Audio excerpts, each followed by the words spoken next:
अध्याय 8 दो विश्व युद्ध के बीच रूसी क्रांति और महामंदी। तो हमने पिछले वीडियो में प्रथम विश्व युद्ध की समाप्ति के बाद किस प्रकार से निर्माण हुआ था उसके बारे समझा, जिसमें रूसी क्रांति एवं युद्ध के जो पूर्व रूस का निर्माण कैसे हुआ था और वहां राजाओं द्वारा किस तरीके से शासन किया जाता था, और साथ ही साथ जो रूस के पुराने कारखाने के बारे में समझे, जिसमें उद्योग और मजदूर का संबंध कैसा था। फिर युद्ध और सन 1917 की क्रांति की लहर किस तरीके से व्यवस्थित एवं लहर हुई थी, जिसमें महिलाओं एवं पुरुषों को किस तरीके से समान अधिकार दिया और वह अपने प्रतिनिधि को कैसे चुन सकते थे, इसके बारे में हम लोग समझे थे। और साथ ही साथ जार की जो गद्दी छोड़ना क्यों जरूरी हो गया था और किस कारण उन्हें छोड़ना पड़ा था, हमने इसके बारे में पिछले वीडियो में चर्चा किए थे। आज आइए आगे देखेंगे, जिसमें औद्योगिकीकरण का निर्माण किस तरीके से हो सकता है और आर्थिक जो मंदी है किस प्रकार लोक कल्याणकारी का निर्माण हुआ था, एवं अमेरिका का जो संकट है वह पूरे विश्व में किस तरीके से फैल गया था और इसमें लोगों को क्या समस्या आ रही थी, और साथ ही साथ इन लोगों की समस्या से आंदोलन भी चलने लगा। और इस आंदोलन के अंतर्गत गांधी जी के नेतृत्व थे, जिसमें असहयोग आंदोलन भी शुरू हुआ था। तो आइए इसको अच्छे से चर्चा करते हैं और समझते हैं कि किस तरीके से यह आंदोलन हुआ था। आइए आगे देखते हैं स्टालिन। जैसे 1924 में जब लेनिन की मृत्यु हो जाती है, तब जोसेफे स्टालिन के नेतृत्व में आ जाते हैं और वह कुछ वर्षों तक संभालने भी लगा, लेकिन साम्यवादी पार्टी और सोवियत रूस का सर्वोच्च शक्तिमान नेता बना, जिसके नेतृत्व में वह उनकी नीति का भी विरोध हुआ था और कई नेताओं ने उन्हें मार भी डाला गया। लेकिन स्टालिन 1953 में अपनी मृत्यु तक सोवियत साम्यवादी पार्टी और सोवियत संघ की तानाशाह बना रहा था। औद्योगिकीकरण, आप इस चित्र के माध्यम भी देख सकते हैं, जिसमें रूस का एक दृश्य दिखाया गया है। क्रांति के बाद रूस के जो सारे बैंक या कारखाने या खदाने जो हैं, जिसको शासकीय संपत्ति घोषित कर दिया था, लेकिन निजी संपत्ति तो खत्म की गई और उनका संचालन जो राज्य द्वारा किया गया था। उसी समय 1924 के बाद सोवियत रूस के सामने आर्थिक विकास और औद्योगिकी की चुनौती आ गई और वह युद्ध क्रांति और गृह युद्ध से ग्रस्त आर्थिक स्थिति को क्या करना चाहिए था, विकास करना चाहिए था। लेकिन 1928 से सोवियत रूस ने नियोजित विकास की शुरुआत की और जिससे वह औद्योगिकीकरण पर विशेष जोर पड़ा। यह माना गया कि जैसे उद्योगों के विकास के बाद मजदूर व किसानों को फायदा तो मिला, और 1928 में क्या हुआ था, रूस के औद्योगिकीकरण से तेज विकास हुआ और इसमें भारी उद्योग, लोहा इस्पात, बिजली, मशीन उत्पादन आदि का विशेष ध्यान दिया गया और 1940 तक सोवियत रूस का एक ताकतवर औद्योगिक देश भी बन गया था। कृषि का सामूहिकरण,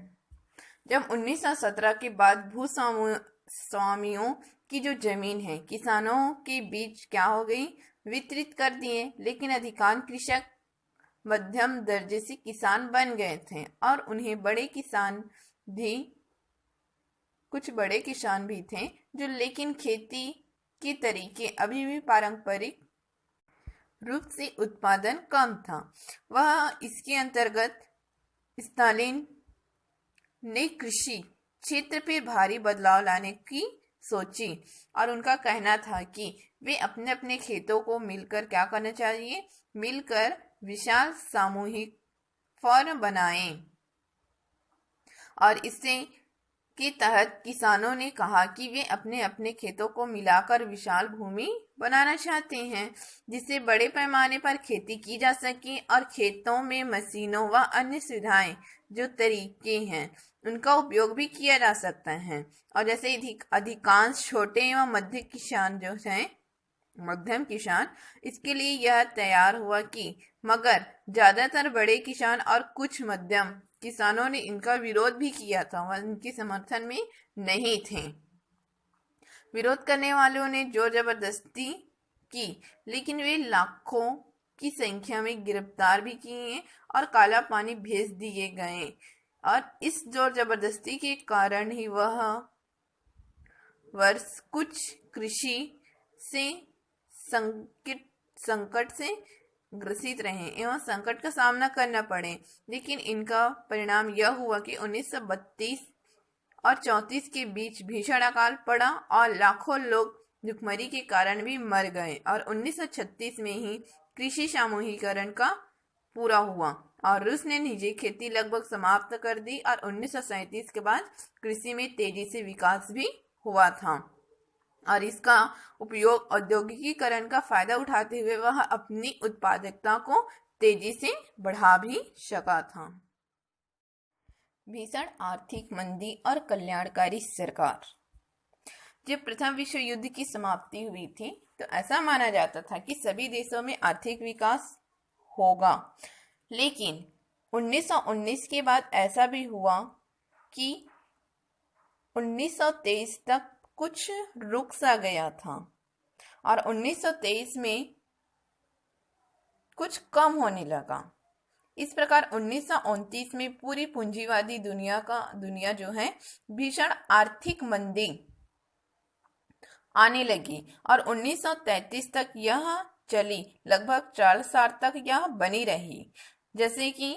बाद में वह विकास का दौर शुरू तो हुआ, लेकिन 1939 तक मंदी का अवसर बना रहा था।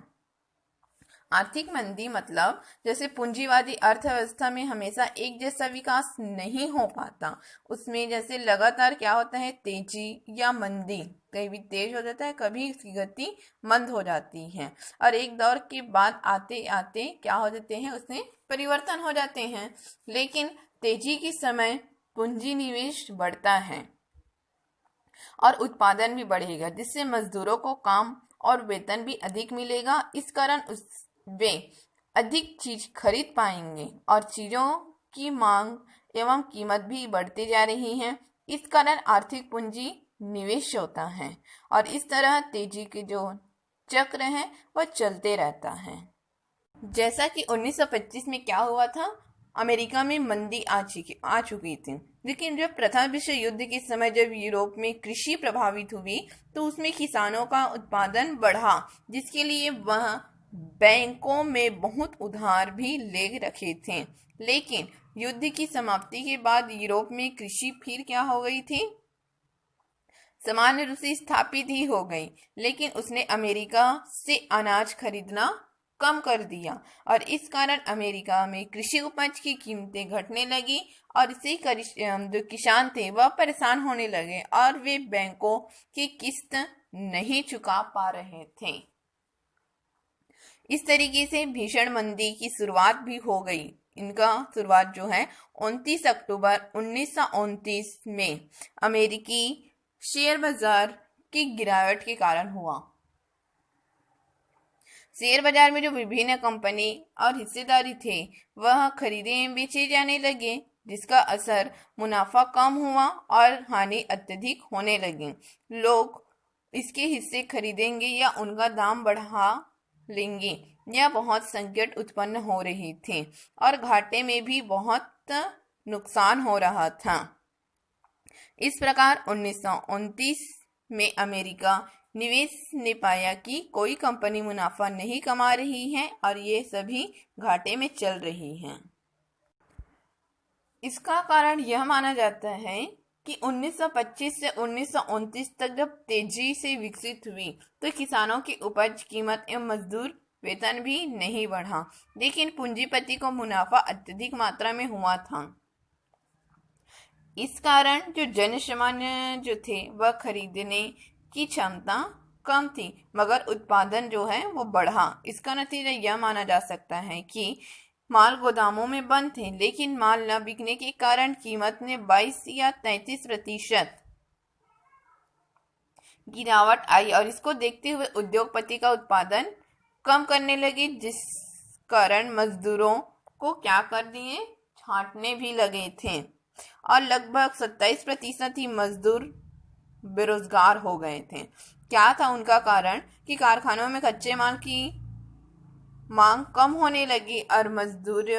बेरोजगार होने लगे थे। किसानों की लागत से भी कम कीमत पर अपनी उपज बेचनी पड़ी, इस कारण वह निर्भर नहीं थे और इससे औद्योगिक कृषि संकट के चलते राष्ट्रीय आय भी कम होने लगा। अमेरिका के संकट ने पूरे विश्व को कैसे प्रभावित किया था, आइए देखते हैं। जैसे क्या था, उन दिनों अमेरिका विश्व का सबसे बड़ा व्यापारिक देश तो बन गया था, लेकिन वह दुनिया का सबसे निर्यात करने वाला देश था और ब्रिटेन के बाद सबसे बड़ा आयात करने वाला भी देश माना गया था। लेकिन इस युद्ध से उभरे यूरोप का सबसे बड़ा कर्जदार उपनिवेश भी था। इसका पूरी दुनिया की अर्थव्यवस्था का भी अमेरिका पर निर्भर माना गया। जो आर्थिक संकट के कारण अमेरिका ने जो जर्मनी, ब्रिटेन आदि से जब उधार देना कम कर दिया, अपने कृषि एवं उद्योगों को बचाने के लिए वह अमेरिका के दूसरे देशों को आयात कम कर दिए थे और 1930 से देखते देखते अमेरिका का संकट पूरे विश्व में छा गया था और उन सभी देशों ने भी असमान व्यापार और निवेश से बंधे हुए थे, जिससे वह 1929 या 1933 के बीच अंतर्राष्ट्रीय 60% कम हो गया और पूरी दुनिया भर में किसान जो व्यापारिक फसल उगाते थे वे बर्बाद हो गए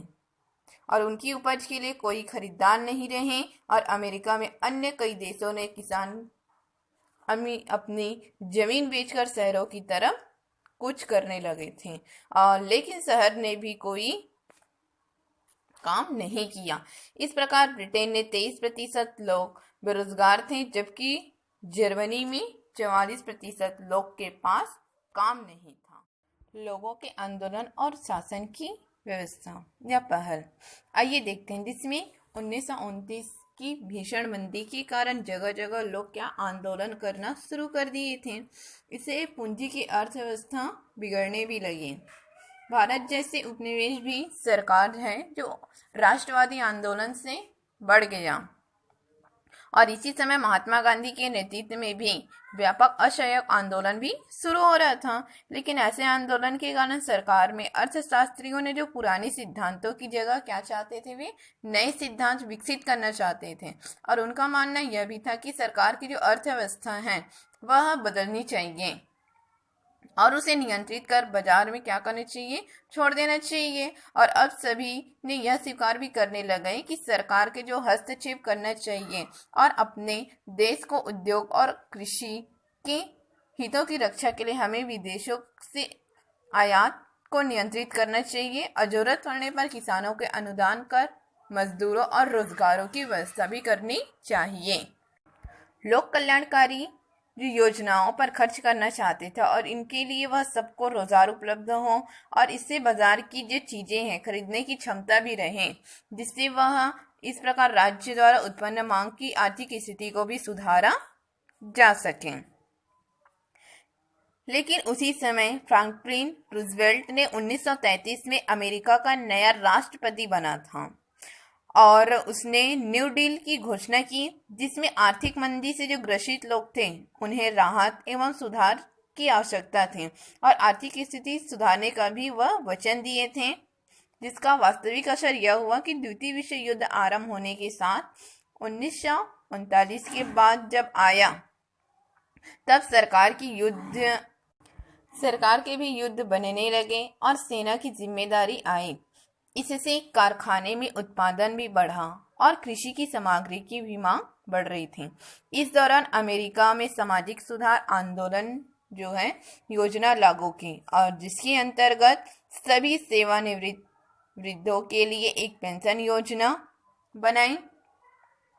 और बेरोजगारी बीमा एवं विकलांगों की जरूरतमंद बच्चों के लिए कल्याणकारी योजना भी बनाई थी। असल में मंदी दौर की पहल से जर्मनी और ब्रिटेन ने इस दिशा में कदम उठाया कि दूसरे जो विश्व युद्ध के बाद अमेरिका ने जो दूसरी सामाजिक सुरक्षा योजना, जैसे बीमार लोगों के लिए स्वास्थ्य संबंधित, शिशु सुरक्षा संबंधित योजना बनाई थी,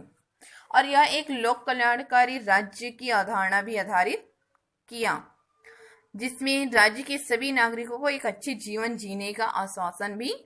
मिला था, और उनके सभी मौलिक अधिकार की आवश्यकता, जिसमें अन्न, आवास, स्वास्थ्य, बच्चों, वृद्धों की देखभाल तथा शिक्षा का ख्याल रखे थे। और राज्य ने योग्य नागरिकों को रोजगार दिलाने का भी भार उठाया। तो इस प्रकार राज्य के जो पूंजीवादी बाजार में हो रहे उतार चढ़ाव के प्रभाव के कारण कम करने एवं प्रयत्न भी किया, जिससे सरकारों को इन लोक कल्याणकारी जो कार्यों के लिए धन ऊंचे करों पर प्राप्त किया जा सके। और द्वितीय विश्व युद्ध के बाद बहुत सी सरकारों ने इसी नीति को अपनाए थे, जिससे वास्तव में भीषण मंदी जो 1939 को समाप्त हुई और दूसरा विश्व युद्ध प्रारंभ भी हुआ। सभी देश की सरकारों ने भी युद्ध सामग्री की मांग की और उसकी पूंजी व्यवस्था भी की थी, और इन उद्योगों में बहुत लोगों ने रोजगार मिला, साथ ही साथ लाखों ने सेना में भर्ती किया। इस प्रकार देश की जो मंदी अवसर भी उभर कर आया था।